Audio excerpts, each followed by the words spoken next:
इसलिए मेरे प्यारे स्टूडेंट, हम आप लोगों के बीच लेकर आए हैं आज क्लास 10th का फार्मूला, यानी मैथ का फार्मूला लेकर आए हैं। आज क्लास 10th का मैथ का फार्मूला आज लेकर आए हैं हम, जो सभी बच्चों के लिए क्लास 10th में मैथ जो है समस्या का विषय रहता है। आज उस समस्या का समाधान हम करने आ रहे हैं।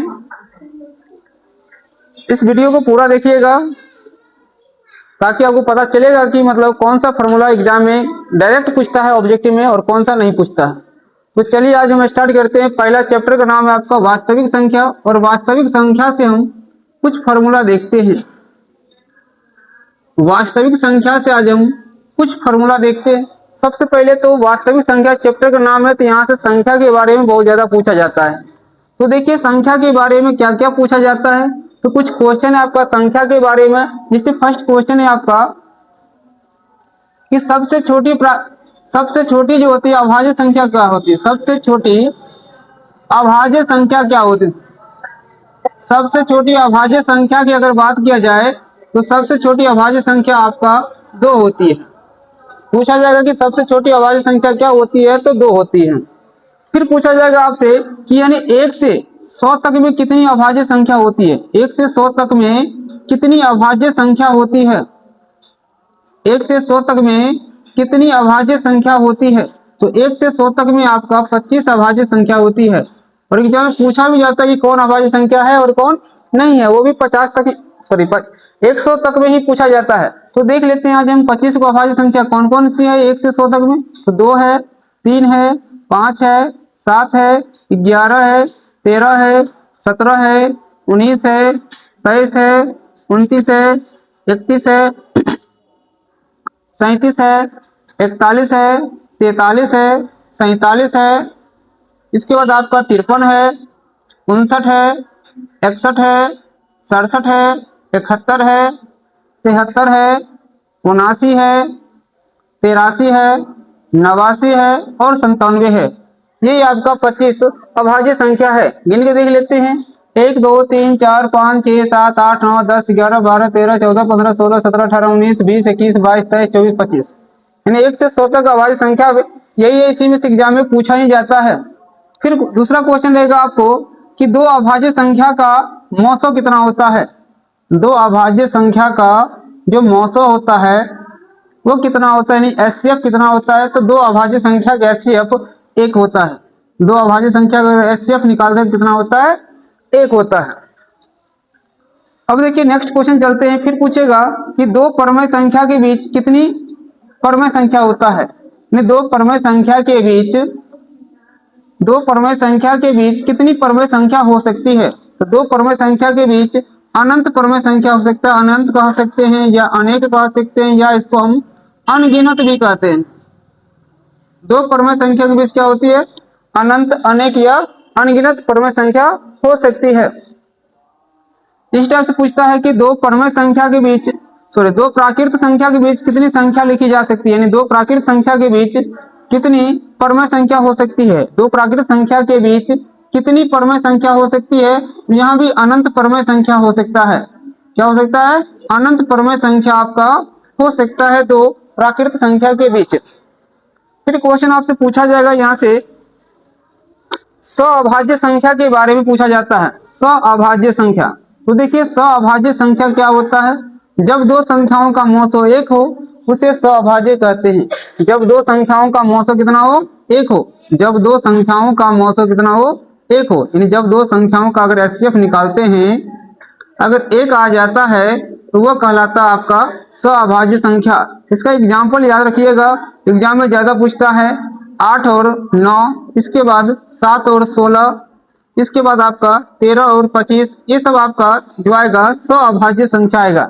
यानी जब 2 संख्याओं के एचसीएफ 1 आता है तो वो कहलाता है सअभाज्य। नेक्स्ट क्वेश्चन देखते हैं हम, आपका संख्या से संबंधित है। आपसे पूछा जाएगा कि कौन परमेय और कौन अपरमेय है।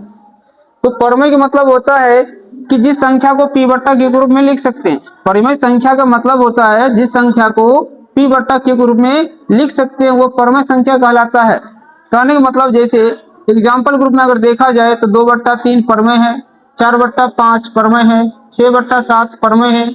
कुछ ऐसा संख्या जो रूट में रहते हुए भी परमेय है, जैसे रूट अगर 4 रहेगा, अगर इसका वर्गमूल निकल जाएगा तो ये परमय हो जाएगा।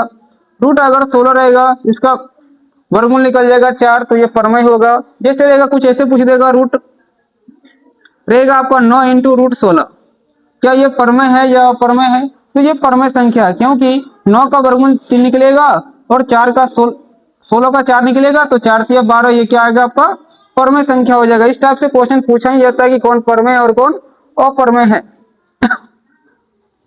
इसके बाद देखिए एक और क्वेश्चन जो एग्जाम में पूछा ही जाता है कि पूछेगा आपको यूक्लिड विभाजन एल्गोरिदम विधि से, यूक्लिड विभाजन एल्गोरिदम विधि से, यूक्लिड विभाजन एल्गोरिदम विधि से क्या ज्ञात किया जाता है? तो यूक्लिड विभाजन एल्गोरिदम विधि से पूछेगा क्या ज्ञात किया जाता है, तो सिर्फ एचसीएफ ज्ञात करते हैं। क्या ज्ञात करते हैं? एचसीएफ ज्ञात किया जाता है। यूक्लिड विभाजन एल्गोरिदम विधि से सिर्फ क्या ज्ञात किया जाता है? एचसीएफ ज्ञात किया जाता है। फिर आपसे क्वेश्चन पूछेगा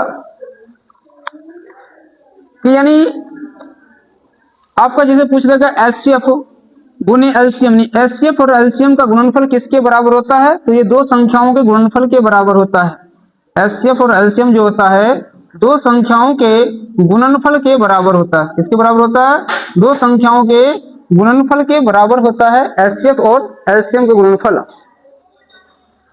फिर पूछेगा आपसे क्वेश्चन यहाँ से कि दो सम संख्या का एचसीएफ क्या होगा? दो सम संख्या का अगर एचसीएफ निकालना चाहते हैं तो दो सम संख्या का एचसीएफ जो आता है वो आपका 2 आता है। दो सम संख्या का एचसीएफ क्या आता है? तो 2 आता है। और दो विषम संख्या का अगर एचसीएफ पूछ दिया जाए, दो विषम संख्या का एचसीएफ कितना आएगा? तो वो 1 आता है। दो सम संख्या का एचसीएफ 2 आता है और दो विषम संख्या का एचसीएफ कितना आता है? 1 आता है। फिर क्वेश्चन कभी कभी पूछता है कि पाई कौन सी संख्या है? तो पाई एक अपरमेय संख्या है। पूछेगा पाई कौन सी संख्या है? तो कौन सी संख्या है? अपरमेय संख्या है आपका पाई। पूछा जाएगा पाई कौन सी संख्या है? तो क्या कहेंगे? अपरमेय संख्या है। फिर कभी कभी आपका कि कौन सी संख्या दशमलव प्रसार शांत है और कौन अशांत है, ये भी एग्जाम में पूछ देता है। तो देखिए दशमलव प्रसार शांत और अशांत के लिए, दशमलव प्रसार शांत या अशांत के लिए क्या शर्त है? तो देखिए शांत या अशांत के लिए क्या शर्त है? तो शांत के लिए देखिए क्या शर्त है। तो शांत का मतलब होगा अगर कोई संख्या से भाग दे रहे हैं, पूरा पूरा भाग देने के बाद कट जाए वो शांत है, और पूरा पूरा भाग देने के बाद नहीं कटे अशांत है। एक और शर्त है, अगर कोई संख्या p बट्टा q के रूप में है, अगर q का गुणनखंड, अगर हम q का अभाज्य गुणनखंड करते हैं और गुणनखंड आ जाएगा आपका 2 को पावर n गुने 5 पावर m का रूप का, तो वो शांत होगा। अगर मतलब q का गुणनखंड अगर हम कर रहे हैं और q का गुणनखंड 2 को पावर n गुने 5 पावर m के रूप का अगर आ जाता है तो वो क्या होगा? शांत होगा। अगर इस रूप का अगर आ गया तो क्या होगा? शांत होगा। अगर इस रूप में नहीं आएगा तो क्या हो जाएगा? अशांत हो जाएगा। जैसे एग्जाम्पल के रूप में अगर देख लेते हैं हम, जैसे मान लीजिए अगर देते हैं 3/40, मान लीजिए 3/40 देते हैं, क्या ये शांत है या अशांत? तो सबसे पहले 40 का हम गुणनखंड करते हैं, तो 40 का गुणनखंड करने के बाद आएगा आपका 2 को पावर 3 आ जाएगा और गुने 5 पावर 1 आ जाएगा। देखिए तो 2 को पावर n गुने 5 पावर m के रूप का है। इसका मतलब ये क्या होगा?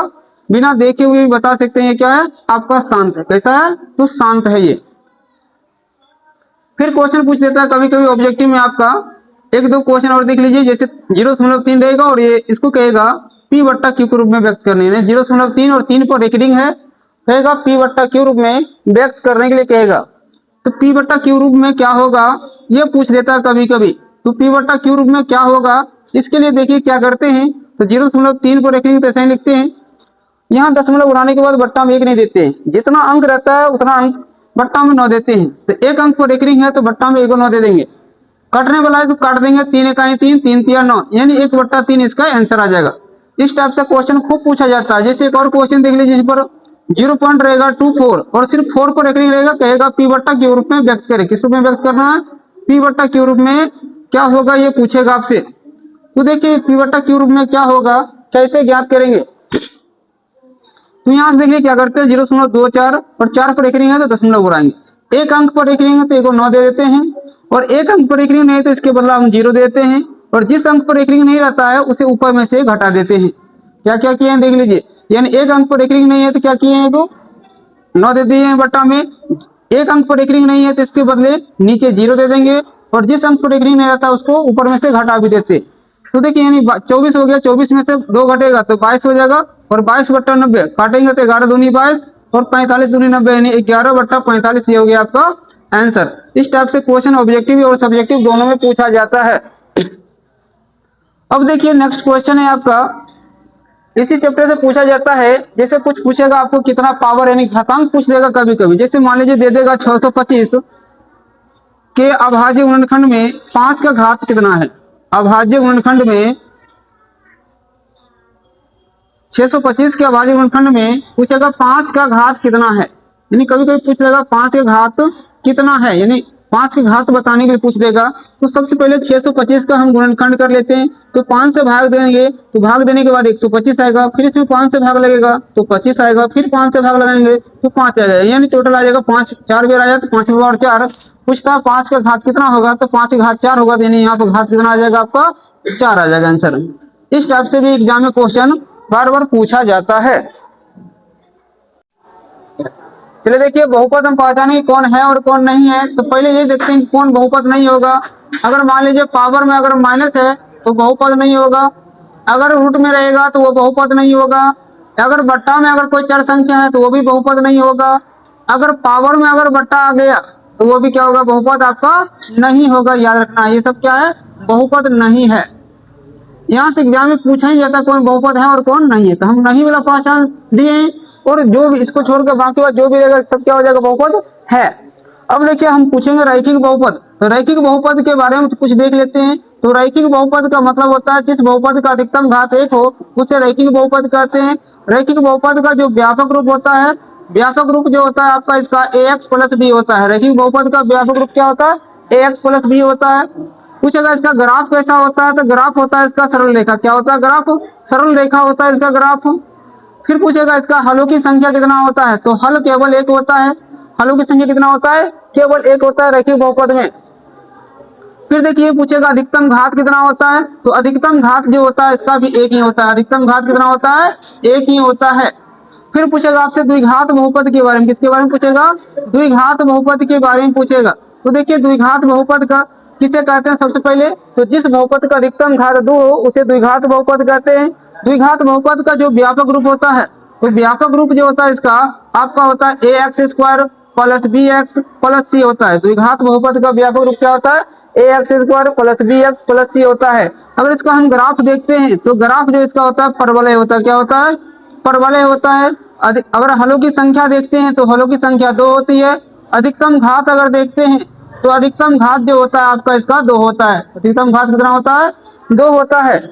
देखिए द्विघात बहुपद से कुछ संबंधित क्वेश्चन है, जैसे कहेगा अगर मान लीजिए द्विघात बहुपद दिया रहेगा, कहेगा मूलों का योग निकालने के लिए, तो मूलों का योग, तो मूलों का योग को हम अल्फा + बीटा भी लिखते हैं। इसके लिए फॉर्मूला होता है -b/a। अगर कह देगा मूलों का गुणनफल निकालने के लिए, तो मूलों का गुणनफल के लिए फॉर्मूला देखिए पहले तो मूलों के गुणनफल को लिखते हैं हम संक्षेप में अल्फा × बीटा, और इसके लिए फॉर्मूला होता है c/a होता है। मूलों का योग के लिए -b/a होता है और मूलों का गुणनफल क्या होता है, c/a होता है। अगर मान लीजिए मूलों का योगफल और गुणनफल दिया है, मूलों का योगफल और गुणनफल दिया है, पूछेगा द्विघात बहुपद निकालने के लिए क्या फॉर्मूला होता है, तो द्विघात बहुपद के लिए फॉर्मूला होता है, ये होता है आपका x² - alpha + beta × x + alpha × beta. ये फॉर्मूला होता है द्विघात बहुपद निकालने के लिए। अब देखिए आगे अगर हम देखते हैं कुछ और फॉर्मूला द्विघात बहुपद से, इसे पूछेगा आपको α² + β² बराबर फॉर्मूला होता है अल्फा + बीटा का होल स्क्वायर -2 अल्फा × बीटा। α² + β² का फॉर्मूला होता है अल्फा + बीटा का होल स्क्वायर -2 अल्फा × बीटा होता है।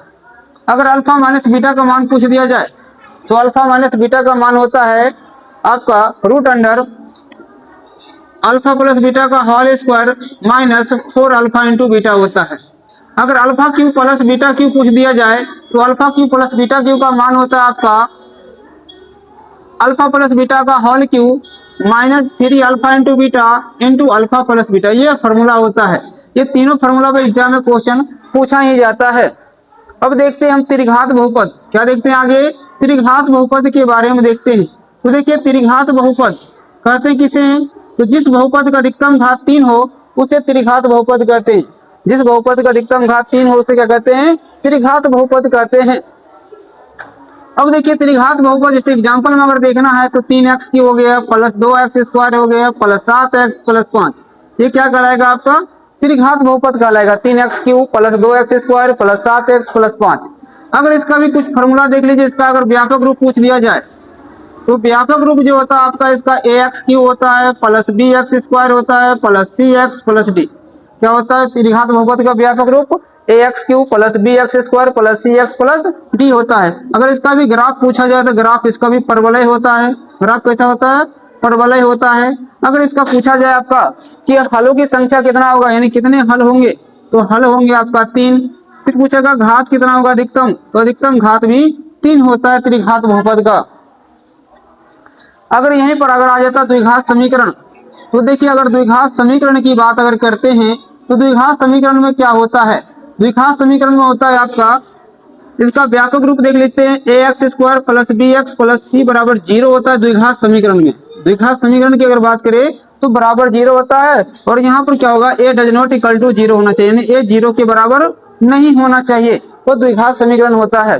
देखिए द्विघात समीकरण पूछेगा आपको विवेचक निकालने के लिए सूत्र, विवेचक यानी इसको हम d से सूचित करते हैं, फॉर्मूला होता है B A square minus 4ac। विवेचक के लिए क्या फॉर्मूला होता है? B A square minus 4ac होता है। अगर कहेगा मूल निकालने के लिए, तो मूल निकालने के लिए फॉर्मूला होता है minus B plus minus root D बट्टा 2a। क्या होता है मूल निकालने के लिए formula? Minus B plus minus root D बट्टा 2a होता है। या इसी को हम दूसरा तरीका भी लिखते हैं, minus B plus minus root under B A square minus 4ac बट्टा 2a, ये भी लिखा जाता है। फिर कभी कभी पूछ लेता है मूलों की प्रकृति। अब देखिए मूलों की प्रकृति के बारे में अगर पूछ लिया जाए तो मूलों की प्रकृति के बारे में ही पूछा जाता है डायरेक्ट क्वेश्चन ऑब्जेक्टिव में। कहेगा यदि क्वेश्चन है यदि d ग्रेटर देन 0, d का मान 0 से बड़ा हो तो मूलों की प्रकृति क्या होगा? तो मूलों की जो प्रकृति आएगा आपका वास्तविक और असमान आएगा, वास्तविक और असमान आएगा। कैसा आ जाएगा मूलों की प्रकृति? वास्तविक और असमान। असमान को ही हम कहते हैं भिन्न, क्या कहते हैं? भिन्न कहा जाता है। यदि d ग्रेटर देन 0 यानी d का मान 0 से बड़ा हो तो मूलों की प्रकृति कैसा आएगा? वास्तविक और असमान आएगा। यदि d का मान 0 आ जाए, यदि d का मान 0 हो तो मूल को, यदि d का मान 0 हो तो मूलों की जो प्रकृति आएगा आपका वास्तविक और समान आएगा। कैसा आएगा? वास्तविक और समान आता है। मूलों की प्रकृति क्या होता है? वास्तविक और समान होता है। अगर मान लीजिए d का मान अगर 0 से छोटा आ जाए, d का मान 0 से छोटा हो तो क्या होगा? मूल वास्तविक नहीं होगा। मूल क्या होगा? वास्तविक नहीं होगा। याद रखना ये सब, एग्जाम में डायरेक्ट क्वेश्चन पूछेगा आपसे ये सब। मूलों की प्रकृति क्या होता है? डायरेक्ट क्वेश्चन पूछता है। विवेचक निकालने के लिए भी डायरेक्ट क्वेश्चन पूछता है। मूल का भी डायरेक्ट फॉर्मूला पूछता है। व्यापक रूप हो गया, हलों की संख्या हो गया, ग्राफ हो गया, डायरेक्ट क्वेश्चन एग्जाम पूछता है ऑब्जेक्टिव में। अब चलते हैं दो चर वाले रैखिक समीकरण से कुछ सवाल। दो चर वाले रैखिक समीकरण, दो चर वाले रैखिक समीकरण।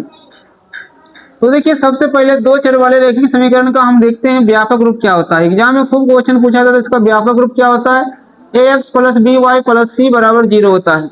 दो चर वाले रैखिक समीकरण का व्यापक रूप क्या होता है? ax plus B Y plus C बराबर 0 होता है। पूछेगा इसका हलों की संख्या कितना होगा, तो हलों की संख्या अगर पूछेगा तो अनगिनत कह सकते हैं, अनेक कह सकते हैं, अनंत कह सकते हैं। अनंत कहिए, अनेक कहिए, अनगिनत कहिए, ये होता है दो चर वाले रैखिक समीकरण का हलों की संख्या। अगर ग्राफ पूछेगा कैसा होता है ग्राफ, तो ग्राफ होता है आपका इसका सरल रेखा। क्या होता है? ग्राफ कैसा होता है? सरल रेखा। लेकिन यहीं पर कहा जाएगा दो चर वाले रैखिक समीकरण युग्म, दो चर वाले रैखिक समीकरण युग्म की अगर चर्चा कर दिया जाए तो ये तीन प्रकार के होते हैं। दो चर वाले रैखिक समीकरण युग्म पूछेगा कितने प्रकार के होते हैं, तो ये तीन प्रकार के होते हैं।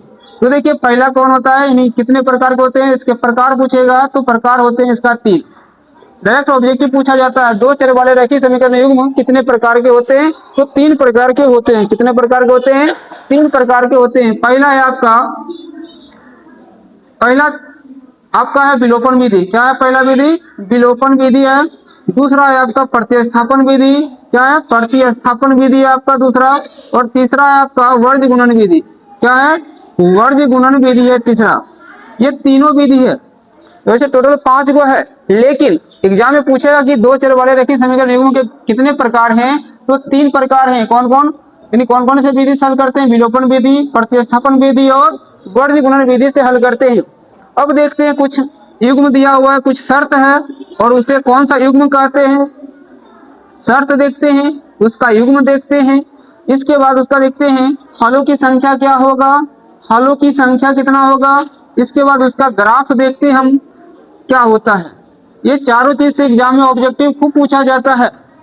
तो देखिए शर्त है आपका A1/A2 does not equal to B1/B2, A1/A2 does not equal to B1/B2। इसके लिए जो इसका युग्म होता है अविरोधी कहते हैं, इसे क्या कहते हैं, अविरोधी कहा जाता है, इसे क्या कहते हैं, अविरोधी। और हलों की संख्या अगर देखा जाए तो केवल एक होता है, क्या होता है, केवल एक होता है। या इसे हम कहते हैं अद्वितीय कहते हैं, क्या कहते हैं, अद्वितीय कहते हैं, या इसे हम संगत भी कहते हैं, क्या कहते हैं, संगत कहते हैं। और ग्राफ की बात करेगा तो प्रतिच्छेदी रेखा होता है, कैसा होता है, प्रतिच्छेदी रेखा होता है या छेदक रेखा होता है, कह सकते हैं इसको। फिर आपसे दूसरा शर्त पूछा जाएगा, दिया जाएगा A1/A2 equal to B1/B2 does not equal to C1/C2, यानी A1/A2 बराबर B1/B2 does not equal to C1/C2। इसे कहते हैं हम विरोधी युग्म, क्या कहते हैं, विरोधी युग्म कहते हैं इसे। और इसका जो हलों की संख्या एक भी नहीं होता है, यानी एक भी हल नहीं होता, एक भी हल नहीं होता है। और इसे असंगत भी कहा जाता है, क्या कहते हैं, असंगत भी कहते हैं। और इसका ग्राफ जो होता है समांतर रेखा होता है, कैसा ग्राफ होता है, समांतर रेखा होता है, इसका ग्राफ होता है समांतर रेखा। अगर आपसे पूछा जाए अगला शर्त है A1/A2 equal to B1/B2 equal to C1/C2, यानी A1/A2 बराबर B1/B2 बराबर C1/C2। इसे कौन सा युग्म कहते हैं, इसे कहते हैं आश्रित, क्या कहते हैं, कौन सा युग्म कहते हैं, आश्रित कहते हैं। और हलों की संख्या पूछेगा तो अनंत होता है, अनेक कहो, अनंत कहो, अनगिनत कहो, सब एक ही होता है, अनंत कहो, अनगिनत कहो, अनंत, अनेक कहो, सब क्या है, एक ही है। और ग्राफ पूछेगा तो यह होता है आपका समपाती रेखा, कैसा होता है, समपाती रेखा होता है। चलिए देखिए अगला है आपका समांतर श्रेणी। तो समांतर श्रेणी से देखिए क्वेश्चन कुछ एग्जाम में ऑब्जेक्ट मतलब सॉरी इसका फॉर्मूला देख लेते हैं समांतर श्रेणी का। तो देखिए समांतर श्रेणी का पूछेगा आप सबसे पहले, जैसे A1 A2 A3 dot dot ये है AN तक गया रहेगा, ऐसा रहता है तो ये समांतर श्रेणी कहलाता है। पूछेगा कि समांतर श्रेणी है या नहीं है। तो समांतर श्रेणी कब है, तो समांतर श्रेणी में अगर तभी होगा, यानी समांतर श्रेणी करने मतलब AP तभी होगा जब पदों का अंतर बराबर हो, पदों का अंतर क्या हो, सभी पदों का अंतर क्या हो, बराबर हो, तो क्या कहलाता है, AP में कहलाता है। कहने का मतलब D1 equal to D2 equal to D3 सब क्या हो आपस में बराबर हो तो क्या कहलाएगा, वो समांतर श्रेणी में कहलाएगा। नहीं बराबर रहेगा तो समांतर श्रेणी में नहीं कहलाएगा। देखिए आप अगर मान लीजिए D मतलब होता है क्या, पदांतर होता है, या इसे हम सार्वंतर भी कहते हैं। और सार्वंतर निकालने के लिए क्या फॉर्मूला होता है, यानी दूसरा पद में से पहला पद को हम घटा देते हैं, दूसरा पद में से पहला पद को हम घटाकर सार्वंतर ज्ञात किया जाता है, क्या निकालते हैं, दूसरा पद में से पहला पद को घटाकर सार्वंतर निकालते हैं। देखिए यहाँ पे कहेगा आपको कि जैसे A2 निकालने का क्या फॉर्मूला होता है, तो A+D होता है। अगर A3 पूछेगा तो A3 के लिए फॉर्मूला हो जाएगा आपका A+2D। अगर A4 कहेगा निकालने के लिए A+3D होता है फॉर्मूला। A5 कहेगा निकालने के लिए तो A+4D होता है। इस तरह से कहाँ तक जाते हैं, अगर AN कहेगा निकालने के लिए तो A+n-1 इंटू D होता है फॉर्मूला। ये भी एग्जाम में डायरेक्ट फॉर्मूला पूछा जाता है कि AN के लिए क्या फॉर्मूला होता है, A+n-1 इंटू डी। AN को ही हम TN भी बोला जाता है, A+n-1 इंटू डी ही होता है इसके लिए भी फॉर्मूला TN के लिए। AN का मतलब होता है अंतिम पद। इसके बाद पूछता है यहाँ से SN के लिए भी फॉर्मूला पूछता है, तो n/2 into 2A+n-1 into D होता है। क्या होता है, SN के लिए फॉर्मूला क्या होता है, n/2 into 2A+n-1 into D होता है। ये समांतर श्रेणी के लिए क्या होता है, फॉर्मूला होता है। नहीं पूछा। चलिए अब नेक्स्ट एक आए आपका निर्देशांक ज्यामिति, या कह सकते हैं इसको नियामक ज्यामिति। चलिए नियामक ज्यामिति का आज फॉर्मूला लेकर आ रहे हैं। तो देखिए नियामक ज्यामिति में क्या होता है, तो नियामक ज्यामिति में सबसे पहले ये देखते हैं ग्राफ पर क्या होता है कि एक लंबवत रेखाएं और एक क्षैतिज रेखाएं ले आपस में क्या करते हैं, एक बिंदु पर काट लेते हैं, यानी x डैश अक्षांश इसको माना जाता है और इसको y और y डैश अक्ष माना जाता है। तो देखिए यहाँ पर क्या होता है, इस भाग को कहते हैं हम प्रथम अक्षांश, क्या कहते हैं, सॉरी प्रथम चतुर्थांश कहते हैं, क्या कहते हैं, प्रथम चतुर्थांश कहते हैं। इसे कहते हैं हम द्वितीय चतुर्थांश, क्या कहते हैं, द्वितीय चतुर्थांश कहते हैं। और इसे कहते हैं तृतीय चतुर्थांश, क्या कहा जाता है, तृतीय चतुर्थांश कहा जाता है और इसे कहते हैं हम चतुर्थ चतुर्थांश। क्या कहते हैं? चतुर्थ चतुर्थांश भी कहा जाता है। अब चतुर्थांश का दूसरा नाम पाद भी है, ये भी याद रखना है। दूसरा नाम क्या है? पाद भी है। अब देखिए प्रथम चतुर्थांश का जो चिन्ह होता है प्लस प्लस होता है, दूसरा का माइनस प्लस होता है, तीसरा का माइनस माइनस होता है और चौथा का प्लस माइनस होता है। पूछेगा मूल बिंदु का निर्देशांक क्या होता है? तो 0 0 होता है। मूल बिंदु का निर्देशांक क्या होता है? 0 0 होता है। एक्स अक्ष को पूछेगा क्या कहा जाता है? तो एक्स अक्ष को हम भुज कहते हैं और वाई अक्ष को पूछेगा क्या कहते हैं? तो कोटि कहते हैं। वाई अक्ष का क्या नाम है? कोटि और एक्स अक्ष को क्या नाम है? भुज नाम है। मूल बिंदु का निर्देशांक पूछेगा 0 0। फिर पूछेगा एक्स अक्ष और वाई अक्ष जिस बिंदु पर कटान करती है उसे क्या कहते हैं? तो मूल बिंदु कहते हैं। क्या कहते हैं? सो मूल बिंदु कहते हैं। ये सब याद रखिएगा। यहाँ से एग्जाम में डायरेक्ट क्वेश्चन पूछेगा, जैसे पूछ देगा -3,4 किस चतुर्थांश में है? -3,4 किस चतुर्थांश में, ये एग्जाम में क्वेश्चन पूछ देगा। तो देखिए यहाँ से चिन्ह देखेंगे माइनस है और प्लस है, ये माइनस और यहाँ से क्या है? प्लस है। तो माइनस प्लस देख लीजिए कौन सा होगा? तो ये सेकंड में आ जाएगा, यानी द्वितीय चतुर्थांश में आ जाएगा। कौन सा में आ जाता है? द्वितीय चतुर्थांश में आ जाता है, -3,4 आ जाता है। नेक्स्ट क्वेश्चन देखते हैं हम अब। इसका फॉर्मूला कुछ देखते हैं इस चैप्टर से। कहेगा मूल बिंदु से दूरी निकालने के लिए, मूल बिंदु से दूरी निकालने के लिए, तो मूल बिंदु से दूरी निकालने के लिए फॉर्मूला होता है √x² प्लस y²। मूल बिंदु से दूरी निकालने के लिए फॉर्मूला क्या होता है? √x² plus y²। फिर पूछेगा दो बिंदुओं के बीच की दूरी क्या होता है? क्या पूछेगा? दो बिंदुओं के बीच की दूरी क्या होता है? तो दो बिंदुओं के बीच की दूरी अगर निकालने के लिए की बात करेगा तो √अंडर फॉर्मूला होता है x1 - x2 का whole square plus y1 - y2 का होल स्क्वायर। दो बिंदुओं के बीच की दूरी के लिए फॉर्मूला होता है √x1 - x2 का whole square plus y1 - y2 का होल स्क्वायर। या इसके लिए दूसरा फॉर्मूला लिखते हैं √x2 - x1 का whole square plus y2 - y1 का होल स्क्वायर लिखते हैं।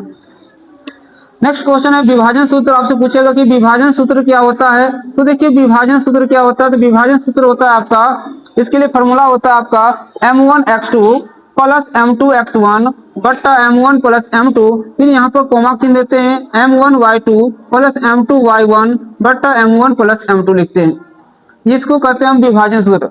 पूछेगा विभाजन सूत्र क्या होता है? तो कहेंगे m1x2 प्लस m2x1 बट्टा m1 plus m2, m1y2 plus m2y1 बट्टा m1 प्लस m2। ये क्या होता है? विभाजन सूत्र।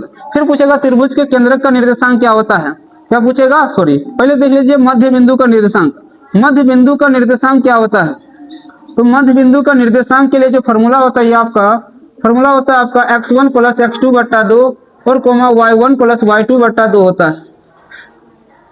मध्य बिंदु का निर्देशांक अगर पूछेगा क्या फॉर्मूला होता है? x1 प्लस x2 बट्टा 2, y1 प्लस y2 बट्टा 2 होता है। फिर पूछेगा कि त्रिभुज के केंद्र का निर्देशांक क्या होता है?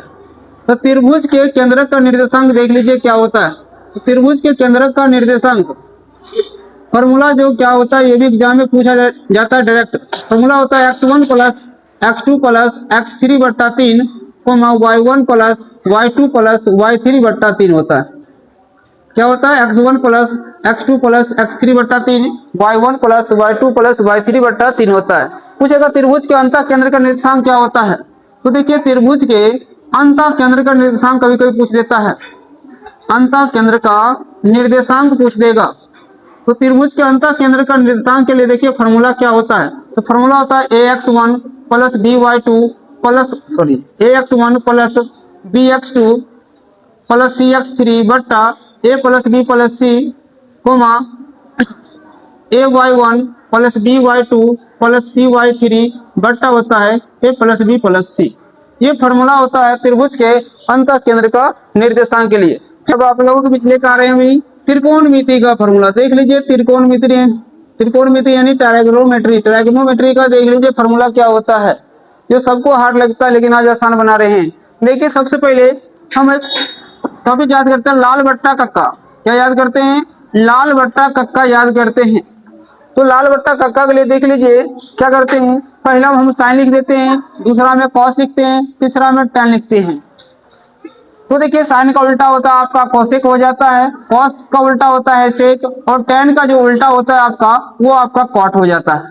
तो यहीं से हम फॉर्मूला बना लेते हैं। L मतलब लंब होता है, K मतलब कर्ण, A मतलब आधार होता है, K मतलब कर्ण होता है, L मतलब लंब होता है, A मतलब आधार होता है, यानी याद करने के लिए है। यहीं से पूछेगा आपको कि साइन थीटा बराबर क्या फॉर्मूला होता है, तो लंब बट्टा कर्ण होता है। क्या होता है? लंब बट्टा कर्ण होता है साइन थीटा के लिए। अगर कॉस थीटा के लिए फॉर्मूला पूछेगा तो क्या होता है, तो आधार बट्टा कर्ण होता है। क्या होता है? आधार बट्टा कर्ण होता है। अगर tan थीटा के लिए फॉर्मूला पूछ दिया जाए तो ये होता है लंब बट्टा आपका कर्ण होता है। क्या होता है? सॉरी, लंब बट्टा आधार होता है।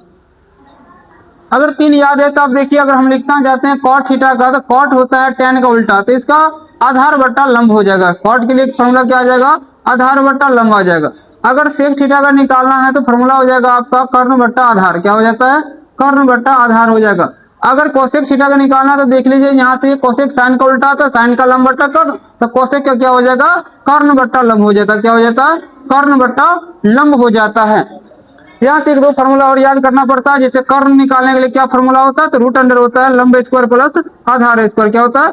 लंब स्क्वायर प्लस आधार स्क्वायर होता है कर्ण निकालने का फॉर्मूला। अगर यहीं से लंब कहेगा निकालने के लिए तो फॉर्मूला होता है रूट अंडर कर्ण स्क्वायर माइनस आधार स्क्वायर। कर्ण स्क्वायर माइनस क्या होता है? आधार स्क्वायर होता है, वो भी रूट अंडर में होगा। अगर आधार निकालने के लिए यहाँ से फॉर्मूला पूछ रहा है तो आधार निकालने का फॉर्मूला हो जाएगा रूट अंडर आपका कर्ण स्क्वायर माइनस लंब स्क्वायर। अब देखिए कुछ मान सारणी देखते हैं, ट्राइगोनोमेट्री का मान सारणी। तो देखिए हम मान सारणी आज कैसे तैयार करते हैं। 3 का मान सारणी तैयार करते हैं, 3 अपने आप ऑटोमेटिक हो जाएगा आपको। वैसे भी 1 का मान सारणी तैयार करेंगे, बाकी बात सबका हो जाता है। देख लीजिए कैसे तैयार करते हैं। पहला में कुछ नहीं लिखते हैं, दूसरा हम देखिए क्या करते हैं, यहाँ थीटा लिखते हैं 0 डिग्री, यहाँ लिखते हैं आपका हम 30 डिग्री, यहाँ लिखते हैं आपका 45 डिग्री, यहाँ लिखते हैं 60 डिग्री और यहाँ लिखते हैं हम आपका 90 डिग्री। तो ये देखिए आपका मान सारणी तैयार हो रहा है। सभी निष्पत्ति कहीं लिख देते हैं, साइन का भी लिखते हैं, कॉस का भी लिखते हैं, टैन का भी लिखेंगे, कॉट भी लिखेंगे, सेक भी लिखेंगे, कौशेक भी लिखेंगे। सभी निष्पत्ति का मान क्या करते हैं, हम आज लिख रहे हैं। तो देखिए सभी निष्पत्ति का मान कैसे निकालते हैं। निकालने का ट्रिक देखिए क्या है। सबसे पहले देखिए 0, 30, 45, 60, 90 है, तो ये बक्सा खाली रखे, तो इसमें अपना मान से हम 0 से स्टार्ट करेंगे। 0 लिखेंगे, 1 लिखेंगे, 2 लिखेंगे, 3 लिखेंगे और 4 लिखेंगे। क्या क्या लिखेंगे? 0, 1, 2, 3, 4 लिखेंगे। और सभी में हम 4 से भाग देते हैं। कितना भाग देते हैं? 4 से भाग देते हैं। कितना भाग देते हैं? 4 से भाग देते हैं और सब में रूट चढ़ा देते हैं। क्या करते हैं? रूट लगा देते हैं। और इसका वर्गमूल निकालने के बाद जो आएगा वो साइन का मान होगा। 0/4 यानी 0, और 0 का वर्गमूल 0 निकलता है तो साइन 0 का मान 0। 1 का वर्गमूल 1 निकालेंगे, 4 का 2 निकलेगा, कट जाएंगे, 2 1 2, 2 दूनी 4 यानी 1 का वर्गमूल 1, रूट ऊपर नहीं निकलेगा तो रूट 2 ही रहेगा। देखिए साइन 60 में क्या होगा, रूट 3 ऐसे रह जाएगा, 4 का 2, 1 बार में कट जाएगा तो 1 का वर्गमूल 1। अब कॉस लिखना है तो उल्टा करके लिख देते हैं। यहाँ से साइन 90 का लिख देंगे कॉस 0 में, फिर यहाँ से रूट 3/2 ये साइन लिखा जाएगा, 1/2 लिखा जाएगा और यहाँ से 0 लिखा जाएगा। क्या लिखा जाएगा? 0 लिखा जाएगा। अब देखिए tan लिखते हैं तो इसका बट्टा 0/1 0 आएगा, इतना बट्टा इतना करेंगे 1/√3 आ जाएगा, 1/√2 करेंगे तो कितना आएगा आपका? 1 आएगा। √3/2 अब बट्टा करेंगे 1/2 कट उठ के 3 आ जाएगा, नहीं सॉरी √3 आ जाएगा। 1/0 करेंगे तो अपरिभाषित यानी इनफिनिटिव आ जाता है। कॉट होता है tan को उल्टा, इस सब मान को उल्टा देंगे, 0 को उल्टा अपरिभाषित, 1/√3 को उल्टा √3, 1 का उल्टा 1, √3 को उल्टा 1/√3 होता है और परिभाषित को उल्टा 0। सेक जो होता है कॉस का उल्टा होता है, तो कॉस 1 का यानी 1 का उल्टा 1 ही होगा। 2/√3 को उल्टा देखिए यहाँ से हो जाएगा 2/√3, सॉरी √3/2 का उल्टा क्या हो जाएगा? 2/√3, 1/√2 का उल्टा हो जाएगा √2, 1/2 का उल्टा हो जाएगा 2 और 0 का उल्टा हो जाएगा आपका अपरिभाषित। कोसेक साइन का उल्टा होता है तो 0 का उल्टा अपरिभाषित, 1/2 का उल्टा 2, 1/√2 का उल्टा हो जाएगा आपका √2, √3/2 का उल्टा 2/√3 और 1 का उल्टा कितना होता है? 1 ही होता है। क्या होता है? 1 ही होता है। मान सारणी से डायरेक्ट एग्जाम में क्वेश्चन पूछा जाता है कि साइन 60 का मान कितना होता है, tan 60 का मान कितना होता है, cot 30 का मान कितना होता है, डायरेक्ट एग्जाम में क्वेश्चन पूछा जाता है। अब देखिए नेक्स्ट क्वेश्चन है आपका, कुछ और ऑब्जेक्टिव है, मतलब सॉरी फॉर्मूला है, जिससे कहेगा साइन 90 माइनस थीटा क्या होता है, तो साइन 90 माइनस थीटा होता है आपका cos थीटा। फिर पूछेगा cos 90 माइनस थीटा क्या होता है, तो cos 90 माइनस थीटा आपका साइन थीटा होता है। फिर पूछेगा tan 90 माइनस थीटा क्या होता है फॉर्मूला, तो tan 90 minus theta cot theta होता है। फिर पूछेगा cot 90 माइनस थीटा क्या होता है, तो cot 90 minus theta tan theta होता है फॉर्मूला। फिर पूछेगा आपसे सेक 90 माइनस थीटा क्या होता है, तो सेक 90 माइनस थीटा फॉर्मूला होता है कोसेक थीटा। फिर पूछेगा आपसे कोसेक 90 माइनस थीटा क्या होता है, तो कोसेक 90 माइनस थीटा फॉर्मूला होता है आपका सेक थीटा। इसलिए इसको भी याद नहीं, डायरेक्ट एग्जाम में क्वेश्चन पूछा जाता है कि साइन 90 माइनस थीटा क्या होता है, cos theta, cos 90 minus theta sine theta, tan 90 minus theta cot theta, cot 90 minus theta tan theta, sec 90 minus theta cosec theta और cosec 90 minus theta sec theta होता है। और कुछ फॉर्मूला देख लीजिए, sine theta into cosec theta बराबर एक होता है, sine theta into cosec theta एक, tan theta into cot theta भी एक होता है, इसके बाद cos theta into sec theta भी आपका एक ही होता है। फिर देखिए और कुछ फार्मूला है आपका, जैसे पूछेगा आपसे एक फार्मूला से हम पांच फार्मूला बनाते हैं। जैसे पहला पूछेगा आपका sign square theta plus cos square theta बराबर कितना होता है, तो sign square theta plus cos square theta का मान 1 होता है। अगर यहाँ से पांच फार्मूला निकालना है तो साइन स्क्वायर थीटा बराबर हो जाएगा 1 माइनस कॉस स्क्वायर थीटा। सिर्फ साइन थीटा का मान निकालना है तो हो जाएगा root under 1 minus cos square theta. सिर्फ कॉस स्क्वायर थीटा का मान निकालना है तो हो जाएगा 1 माइनस साइन स्क्वायर थीटा। अगर सिर्फ कॉस थीटा का मान निकालना है तो क्या हो जाएगा root under 1 minus sine square theta हो जाता है। देखिए एक का पांच फार्मूला बन जाएगा। इस तरह से दूसरा देख लीजिए, इसमें आएगा आपका, पूछेगा आपका sec square theta minus tan square theta बराबर कितना होता है, तो sec square theta minus tan square theta बराबर एक होता है। पूछेगा सेक स्क्वायर थीटा बराबर क्या होता है, तो 1 प्लस टेन स्क्वायर थीटा होता है। सिर्फ सेक थीटा बराबर पूछ दिया जाएगा अगर तो होता है root under 1 plus tan square theta होता है। अगर टेन स्क्वायर थीटा का मान पूछ दिया जाए तो यहाँ से हो जाएगा आपका सेक स्क्वायर थीटा माइनस 1 होता है। सिर्फ टेन थीटा का मान पूछ दिया जाए तो हो जाएगा root under sec square theta minus 1 होता है। तीसरा फॉर्मूला देख लीजिए आपका क्या होता है, cosec square theta minus cot square theta बराबर एक होता है। Cosec square theta minus cot square theta बराबर कितना होता है, एक होता है। अगर कोसेक स्क्वायर थीटा का मान अगर पूछ दिया जाए तो होता है 1 प्लस कॉट स्क्वायर थीटा। सिर्फ कोसेक थीटा का मान अगर पूछ दिया जाए तो रूट अंडर होता है 1 प्लस कॉट स्क्वायर थीटा। सिर्फ अगर कॉट स्क्वायर थीटा का मान पूछ दिया जाए तो ये फॉर्मूला हो जाएगा आपका यहाँ से कोसेक स्क्वायर थीटा माइनस 1 हो जाएगा। अगर सिर्फ कॉट थीटा का मान पूछ दिया जाए तो रूट अंडर हो जाता है कोसेक स्क्वायर थीटा माइनस 1 होता है। ये सब क्या है, इंपॉर्टेंट फार्मूला है। कुछ और फार्मूला हम यहाँ पर लिख देते हैं, देख लीजिए जो पूछा ही जाता है। जैसे पूछेगा टेन थीटा बराबर एक और फार्मूला होता है आपका साइन थीटा बटा कॉस थीटा, जो काफी महत्वपूर्ण है। साइन थीटा बटा कॉस थीटा क्या होता है, टेन थीटा होता है। फिर पूछेगा कॉट थीटा के लिए क्या फार्मूला होता है, यानी ये 4 नंबर ऑप्शन हो गया आपका, 4 नंबर ये 5 नंबर। कॉट थीटा के लिए लिखेंगे कॉस थीटा बटा साइन थीटा लिखते हैं। तो ये सब डायरेक्ट एग्जाम में क्वेश्चन में पूछा जाता है ऑब्जेक्टिव में। ये फार्मूला भी याद कर लीजिएगा, बहुत अच्छा रहेगा। और आगे जो बच रहा है फार्मूला आपका वो क्या है, दूसरे पार्ट में आएगा। क्षेत्रमिति से लेकर आपका सांख्यिकी तक का फार्मूला नेक्स्ट डे।